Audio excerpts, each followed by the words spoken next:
ભાઈ શું રાયડું નાખે છે પણ? હા, એક સારા સમાચાર હે અને એક ખરાબ સમાચાર હે. પેલા કયા સંભળાવું ઈ કયો? પેલા હારા સમાચાર સંભળાવ. તો ભાઈ હારા સમાચાર ઈ હે કે આખા ગુજરાતમાં ડોનમાં પેલા નંબરે તમારું નામ આવ્યું. અરે વાહ ભાઈ વાહ.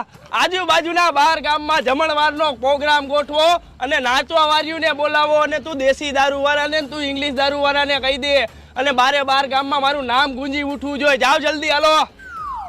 અરે ભાઈ એટલા બધા રાજી થાવમાં હજી એક આ બીજા ખરાબ સમાચાર હે ઈ તો સાંભળી લ્યો પેલા. હા તો એ ખરાબ સમાચાર સંભળાય. હા ભાઈ, તો બીજા ખરાબ સમાચાર ઈ હે કે તમે જ્યાં દેખાવ ને ત્યાં એન્કાઉન્ટર કરવાનો ઓર્ડર હે. એન્કાઉન્ટર નું નામ સાંભળીને હારા ડોને ભાગે અને મારે ભાગવું જોઈએ નક્કી મારો વારો ચડી જાય.